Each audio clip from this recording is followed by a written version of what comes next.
สวัสดีทุกคนพบกับช่องไซร่าชาแนลเนาะวันนี้มางานท็อปไทยแบรนด์แต่ว่าเฮาสิมาสำรวจความคิดเห็นว่าคนลาวเฮาสิฮู้จักผลิตภัณฑ์ของคนลาวหรือบ่ฮู้แต่อันน่ะท็อปไทยแบรนด์วันนี้ท็อปลาวแบรนด์เป็นอะไรเดี๋ยวเราไปสัมภาษณ์กันเนาะ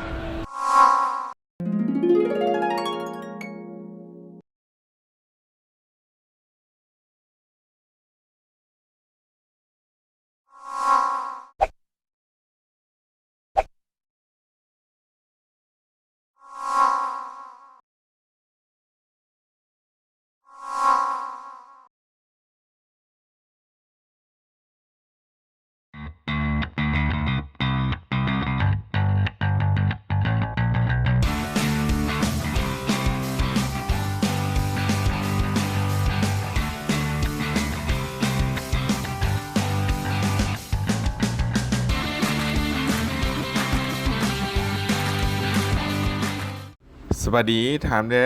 อันน่ะผลิตภัณฑ์ของคนลาวที่เจ้าฮู้จักน่ะมีหยังแน่เนาะสิ่งเนี่ยเนาะเป็นไม้ลาบลาวแล้วก็สิ่งฝ้ายตามด้วยขันจานน้ำเกี๊ยงน้ำยาล้างจานใส่ถุงมือน้ำดื่มกาหัวเสือที่ดังกว่าหมู่เด็กก็อยู่ลาวนี่ก็ถือว่าน้ำดื่มกาหัวเสือเนาะเด็กก็น้ำสลีบ้านเกินน้ำสลีมันเกินเจ้าสลัดถ้าเป็นอันกินก็ต้องเป็นน้ำสลีก็เกิดกระหล่เติมเราก็เห็นต้นเห็ดไหลต้มอย่างกระแลมมันมาดิดูอยู่ข้าง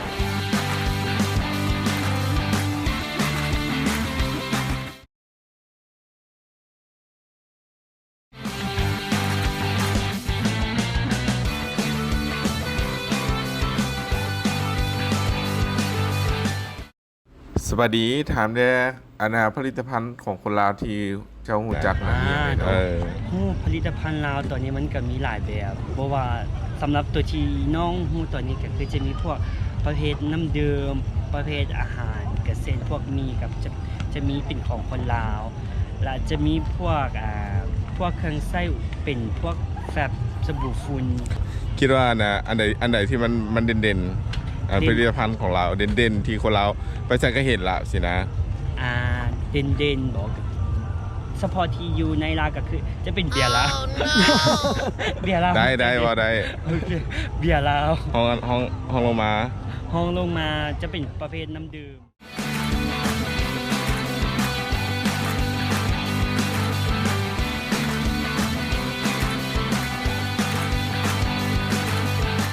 ผลิตภัณฑ์ของคนลาวเนาะส่วนใหญ่ๆก็จะมีกาแฟเนาะก็จะแม่นกาแฟดาวแล้วก็มีน้ำหัวเสือเบียร์ลาวแล้วก็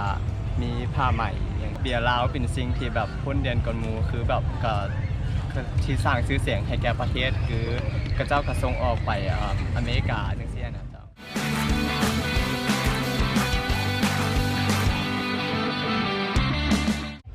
สวัสดีน้องๆอันไอ้ขอถามเด้อันน่ะผลิตภัณฑ์ลาวที่น้องฮู้จักน่ะมีหยังแน่มีแบบ ใช้ประจำบ่ด้วยใช้ประจำและก็สันไลลาวโดยและอัน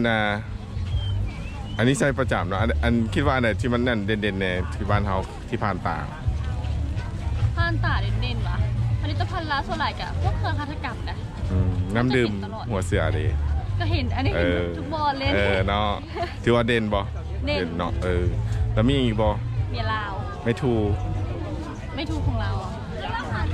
มีโอเคสนาขอบใจหลายเด้อเจ้าขอบใจแล้วทานดีฮู้ผลิตภัณฑ์ใดๆพวกเขาสั่งคลิปนี้มาเพื่ออยากฮู้ว่า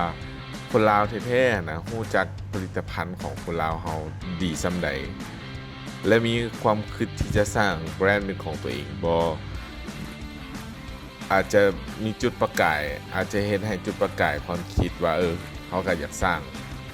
แบรนด์เป็นของตัวเองอาจจะยังมีโอกาสเนาะเพราะว่าผลิตภัณฑ์บ้านเฮาก็ยังบ่ทันมีหลายก็ลองเฮ็ดมาแข่งกับประเทศเพื่อนบ้านลองเบิ่งเนาะเพราะว่า ส่วนใหญ่เราก็สินค้าก็สินำมาจากประเทศเพื่อนบ้าน เพราะฉะนั้นก็ลาวเฮาเป็นอย่างเฮาคือบ่เฮ็ดเองแล้วก็ใช้เองลองเบิ่งเนาะก็อาจจะเป็นประเด็นที่เฮาต้องคิดต่อมอนี่ก็ถือว่าก็อยากฝากไปถึงทุกคนหั่นเลยเนาะอยากฝากให้ทุกคนคิดนํกันแล้วก็คอมเมนต์ใต้คลิปนี้เนาะว่าพวกเจ้าฮู้จักผลิตภัณฑ์ลาวอีหยังแดแล้วก็มาแชร์นำกันเนาะสุดท้ายนี้ก็ขอขอบใจสำหรับการติดตามรับชมจนจบอย่าลืมกดไลค์กดแชร์กด Subscribe เพื่อเป็นกำลังใจให้พวกเราเฮ็ดคลิปออกมาเรื่อยๆเนาะ